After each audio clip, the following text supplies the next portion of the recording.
Bonsoir à toutes et à tous. Les amis de VEC, c'est un plaisir de vous retrouver à cette heure où nous aurons à vous présenter le module 1 de notre cours d'art oratoire organisé par Vertilien École de Communication. Le module 1 fera toile de fond de la définition de l'art oratoire ainsi que l'historicité de l'art oratoire. Attachez vos ceintures et nous allons démarrer. Et si toutefois que vous vous sentez utile, vous pouvez partager ce cours à vos proches, à vos amis. Je pense que ce ne sera pas mauvais. Et à la genèse même de cette introduction de ce cours, nous disons que depuis les origines de l'humanité, la parole est l'un des outils les plus puissants dont dispose l'être humain. Et pourquoi? Parce qu'elle permet de transmettre des idées, elle permet de convaincre, d'inspirer, elle permet d'enseigner, de défendre une cause et de mobiliser des communautés. Et les plus grands leaders politiques, religieux, juridiques et sociaux ont marqué l'histoire non seulement par leur action, mais aussi par leur capacité à communiquer avec éloquence et conviction. Et c'est à partir de là que l'art oratoire ne consiste pas seulement ou simplement à parler devant un public.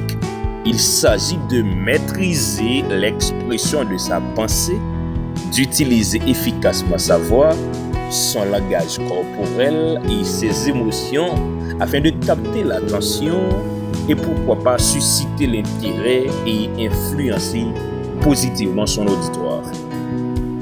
Et cette discipline, en parlant de l'art oratoire, repose sur des principes qui se sont développés au fil des siècles. En parlant depuis la Grèce antique jusqu'aux pratiques modernes de la communication. Et c'est à partir de ça, dans ce premier module, nous découvrirons avec vous, chers amis, ce qu'est réellement l'art oratoire, ainsi que ses composants essentiels et pourquoi pas les raisons qui rendent son apprentissage indispensable, ainsi que son évolution historique. Et par la suite, nous réfléchirons également à la place qu'occupe l'art oratoire dans le monde contemporain et aux raisons pour lesquelles son enseignement est devenu incontournable dans les domaines de l'éducation, du leadership, de la politique, de la justice et ainsi que des affaires.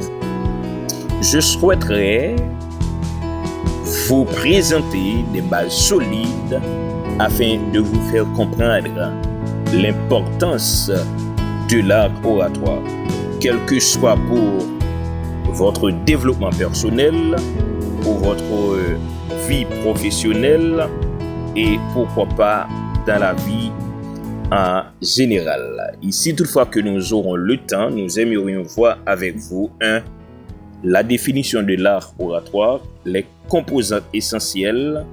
Nous aurons à répondre à cette question: pourquoi étudier l'art oratoire? Nous aurons à voir l'historicité de l'éloquence et enfin nous aurons à répondre à cette question: c'est pourquoi enseigner l'art oratoire d'aujourd'hui. Chers étudiants, nous disons que l'art oratoire, c'est un principe désignant l'ensemble des techniques, méthodes et savoir-faire permettant de s'exprimer en public de manière claire, de manière persuasive et efficace. Et à partir de ça, ce principe, en parlant de l'art oratoire, mobilise la pensée, la voix, le corps, les émotions et la relation à l'auditoire. Et ceci, il va aller seulement pour parler de techniques psychologiques, sociales et culturelles, C'est-à-dire, il s'agit d'un ensemble de techniques, quelle que soit de façon psychologique, de façon sociale, ainsi que de façon culturelle. Essayons de voir maintenant les composantes essentielles de l'art oratoire. Nous dit que l'art oratoire, il gagne au moins 5 composantes essentielles qui sont capables de permettre que nous développions. Lisa n'est pas exhaustive. Il y a l'autre orateur, il y a l'autre monde, il y a l'autre professeur capable d'ajouter l'autre élément. Mais pour nous partons avec au moins 5 composants essentiels ou bien 5 éléments essentiels qui permettent que nous approfondir ou bien plonger dans le domaine ça, qui c'est l'art oratoire. Premièrement, c'est clarté. La clarté, c'est la façon dont vous organisez vos pensées pour être compris. Oratoire, il fait appel ensemble avec une communication qui est claire. Et si toutefois que vous pas communiquer de façon claire, eh bien là, vous ratez une composante. Et deuxième composante, là, c'est la persuasion. Et la persuasion, il dit nous fait qui ça, il influence opinion ou bien comportement public, ou bien grand public. Troisième composant qui composé et oratoire là, c'est l'émotion. C'est la façon dont vous vous disposez afin de toucher le public et créer un impact crédible. Et en quatrième position, on parle de la crédibilité. C'est inspirer la confiance à travers de votre auditoire, à travers de votre public. Et en cinquième position, c'est la présence. La présence ainsi veut dire quoi? C'est d'abord maîtriser sa posture, sa voix ainsi que son regard. Et là, un peu plus tard, nous aurons à parler de la communication gestuelle ou la communication non verbale. Et si toutefois que nous avons reprendre pour nous, 1, c'est composant essentiel de l'art oratoire. 1, c'est la clarté. 2, c'est la persuasion. 3, c'est l'émotion. 4, c'est la crédibilité. Et 5, c'est la présence. Et maintenant, à partir de ça, il y a une question qui est fondamentale et importante pour nous poser. C'est pour qui ça fait nous besoin d'étudier l'art oratoire? Ou bien généralement, lorsque vous parlez de l'art oratoire, est-ce que vous parlez de gens qui bien parler français ou bien qui maîtrisent français, etc. Au premier abord, je dirais non. Et moun qui orateur, c'est pas un monde qui a parlé français ou bien créole ou bien anglais ou bien espagnol, etc. Mais c'est d'abord un monde qui maîtrise un ensemble de principes afin que pour les capables au moins atteindre tout élément constitutif qui gagne à causer à oratoire là. Ça veut dire là, oratoire, c'est pour une question de façon que vous parlez français, façon que vous parlez anglais, etc.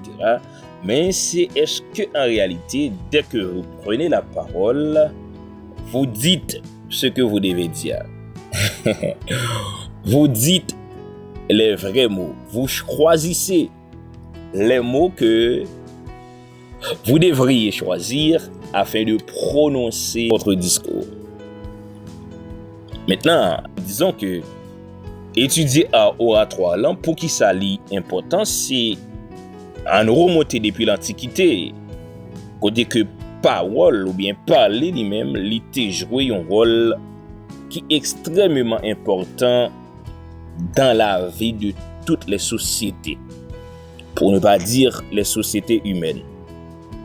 Et c'est à partir de ça, il y a un auteur qui est le Sophocle.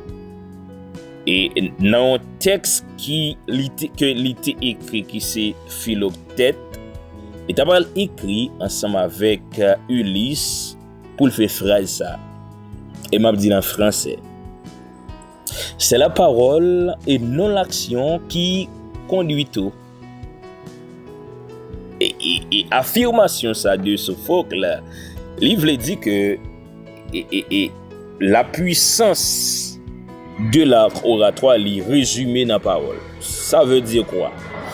Pour lui, la parole peut mobiliser, la parole peut persuader, la parole peut apaiser, la parole peut manipuler, la parole peut transformer.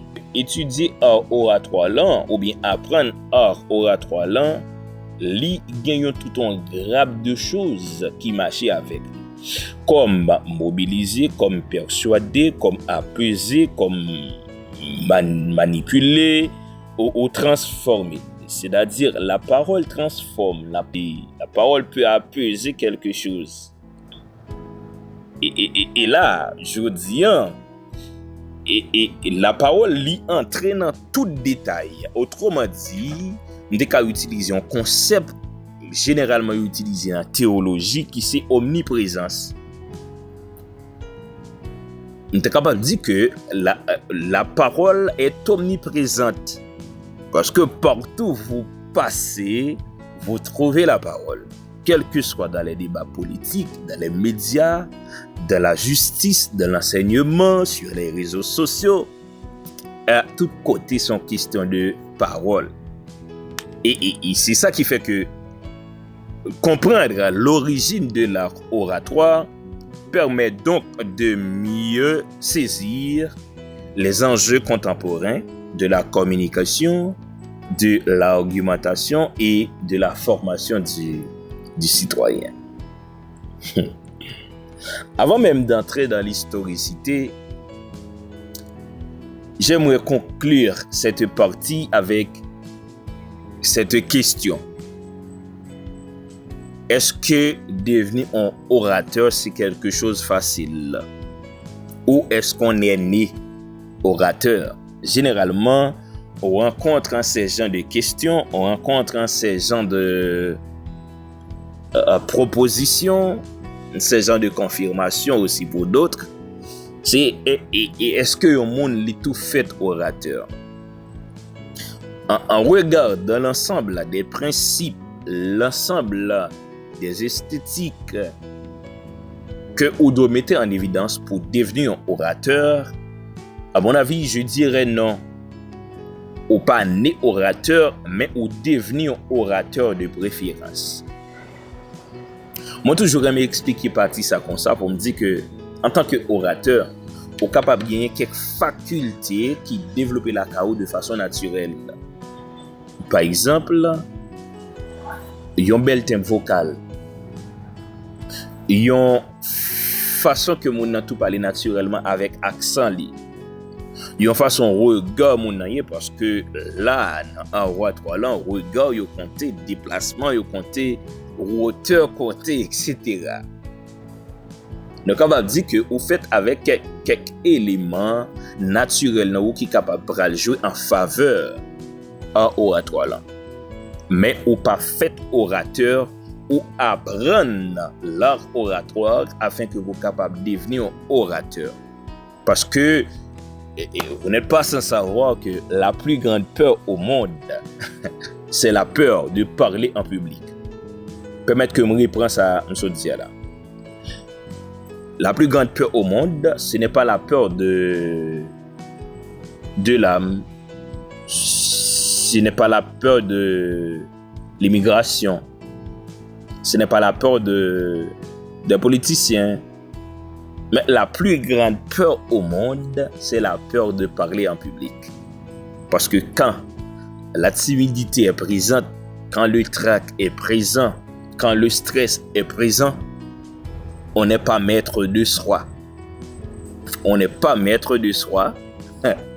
C'est de préférence la timidité qui agit, le stress qui agit, le trac qui agit.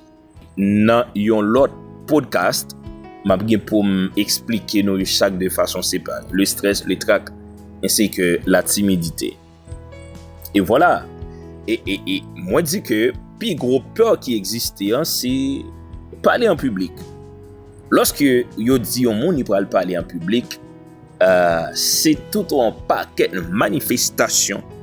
C'est l'être de la personne de façon complète qui campait, qui dit que bon, voilà, même pour le devant public et puis s'entendre dire une série de glandes comme cortisol et autres qui commençaient par mettre yo en évidence pour que yo capable de faire face ensemble avec un bagage comme ça que nous avons la prise de parole en public.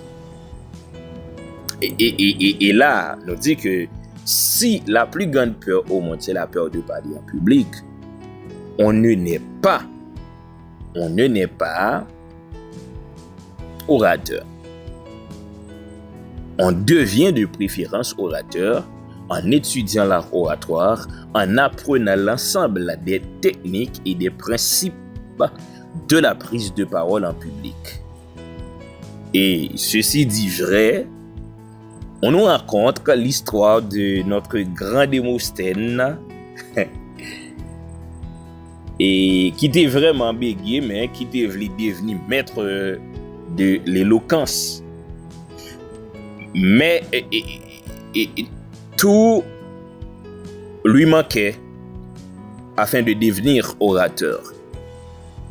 Et la connaissance, l'argent pour payer les rhéteurs, pour travailler avec lui, et la santé afin de travailler de longue durée, tout bagaille ça aussi, et bagaille qui pas jouer en faveur de Démosthène. Il n'avait pas aussi une bonne diction, parce que il était extrêmement bègue. Et on dit nous, le bèguement ça, l'état pral fait qui ça caille Démosthène, l'état pral permettre que Démosthène pas joindre les mots aussi facile et vite. Mais Démosthène pas ouais l'autre bagaille sinon qui est devenu un orateur. Et à partir de ça, Démosthène lance en public. Démosthène dit bon lui-même faut qu'il devenir un orateur ou bien maître de l'éloquence. Et Démosthène commençait par travail et dit non bonjour Démosthène et aller sous scène. Mais ce jour-là c'était le fiasco. C'était vraiment difficile et drôle pour Démosthène. Démosthène retourne quitter scène avec beaucoup de chagrin, avec beaucoup d'amertume dans le cœur parce que l'était mal passé. Parce que généralement, ça dépend de qui type de public qu'a joindre. Il y a un public qui sage, mais il y a un public qui est hostile aussi. Eh bien, il y a un public qui est vraiment drôle. Et on dit nos public Démosthène, non, c'est un public qui est vraiment drôle. Et après les Démosthène, on met P, parole a sorti avec coupure. Et puis, on répète un bagage 5 à 6 fois parce que c'est ça, lorsqu'on a bègue, on connaît que lorsque la parole y a un bégement là-dedans, il est capable de dire une parole 3 à 5, 6 fois. Et surtout, Démosthène était devant un public encore. On se dit non, plus grande peur, c'est la peur de parler en public. Démosthène vient 4 fois avec plus. Et on dit non, Démosthène avec la honte, il est entré la caille et puis Démosthène allait là le fermer dans la chambre. Démosthène dit faut qu'il joue une solution. Démosthène il n'a pas galé faire, il dit bon m'a fermer tête moi là, au lieu pour me quitter scène là pour me dire pas prendre la parole en public encore. Au contraire, bah mettez-moi quelque part pour moi former tête moi et puis après ça pour me retourner sur scène publique là. Et c'est ce qu'a fait Démosthène. Il est entré dans la chambre, il est rasé cheveux pour ne pas gagner idée sortie et puis Démosthène posé en dedans, Démosthène a pris bête, Démosthène a crasé la mis bête sur lui, l'a étudié les principes d'abord de l'art oratoire et puis à partir de ça, il dit nous Démosthène commençait par améliorer. On dit nous après un temps Démosthène commençait par utiliser des cailloux, des morceaux plumes, etc. pour le capable au moins utiliser technique pour le capable jouer une diction qui est aussi facile pour le capable travailler d'abord les verbes. N'apprend ça avec un tout qui généralement et Aristote basé sur 3 éléments fondamentaux et verbe c'est on a dans le verbe, ok, les mots et à partir de ça Démosthène commence à sentir et améliorer. Il dit nous Démosthène après un bon temps de travail de retourner encore sur scène. Et dit lorsque Démosthène commence à parler, et tout le monde dit mais ça c'est pas Démosthène qui te prend la parole avant. Démosthène tellement bien parlé, mon yo satisfait, public là, foule là, levé pour applaudir devant tant d'éloquence qu'a eu Démosthène. Pour vous dire que on n'est pas orateur, mais on travaille afin de devenir orateur.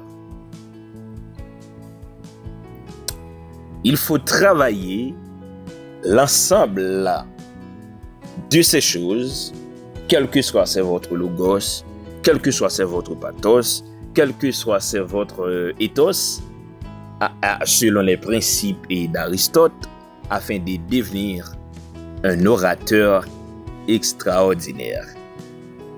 Merci, c'était l'introduction de ce cours. Restez branchés, connectés avec nous pour le développement de ce cours. Merci.